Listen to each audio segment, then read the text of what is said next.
Hello! As indicated in the previous video, this is part 2 of that video. If you haven't watched it, go back and watch it and then come back here. If you have watched it, stay tuned.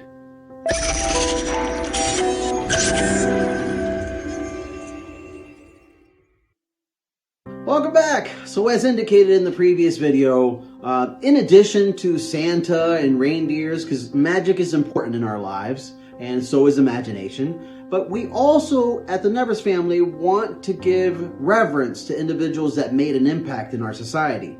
This year, my son chose I.W. Wells, my daughter chose Alan Turing, and today we're going to be talking about Alan.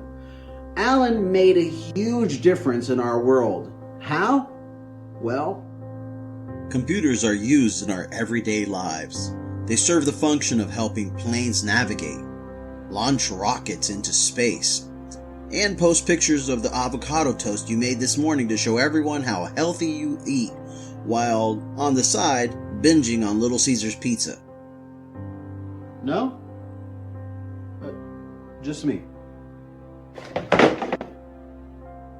All of the things that computers can do was made possible by individuals like Alan Turing and coding. When most people think about code, they may think about barcodes or QR codes or the hip-hop song by Ludacris named Area Codes. But because of Alan Turing's genius regarding code, today he's one of the forefathers of computing and AI. Yeah, that's right. He also set the foundation for AI, and this was before the term artificial intelligence was even invented. But before we talk about computer coding, let's talk about speaking in code. Now, we all have a rudimentary understanding of how codes work. Like if you're a parent and you want to speak in code in front of your child so they don't know what you're talking about because you're having an adult conversation, or in high school when you spoke in Pig Latin, or in college when you would call your bud to supplement you with cookies, and he or she would tell you that their cookies they have now are much better than the cookies you had last month. And you do this as if there's some surveillance van parked out back and they are stumped. They think you're really into baked goods. But speaking in code has been done for the longest time, especially in military circumstances. Why does any of this matter? Well, Alan was hired to decipher codes made by the man who ruined an entire style of trimming your mustache for everyone. Germany was using U-boats to decimate their enemy's ships, and to coordinate their submarines without being detected, they were using a far superior code. Unlike the Caesar cipher, the code Alan Turing was trying to crack was created by the Enigma machine. This code was light years more complicated. This is the original Enigma machine from World War II. It's what the Germans used to create their secret codes. Each time you press a key, it turns that letter into another letter. Even here, where the same letter, the letter A, is repeatedly pressed, a new letter is generated. The Enigma machine could both create the code as well as decode its own code, and the settings could also be changed every time it was used. The number of ways that you could set the Enigma machine was 159 million.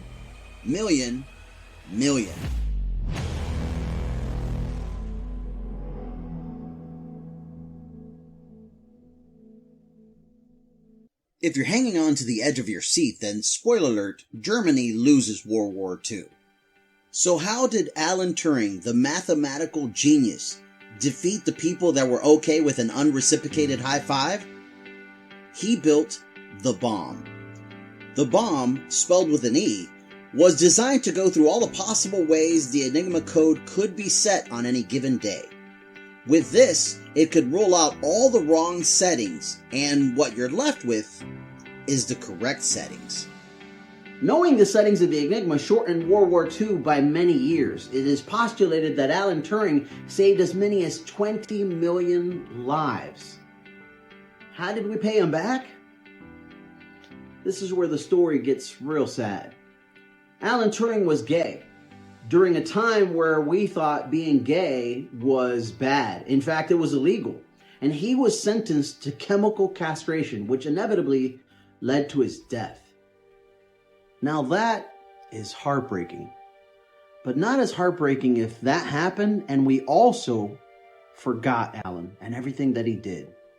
He saved 20 million lives, but also he taught us that we have so much further to go. We have to remember the words of Alan Turing that said, "We only see a short distance ahead, but we see plenty there that needs to be done." Today it's not illegal to be gay. In fact, they're afforded many rights, but we would be kidding ourselves if we didn't know that there is plenty of work to go. Thanks to Alan, we don't have to learn German. Who knows how World War II would have ended up without him? He has afforded us the ability to live happy regardless of outside circumstances, but he's also afforded us the ability to realize that equality is something that we should also never give up on. Comment, like, and subscribe.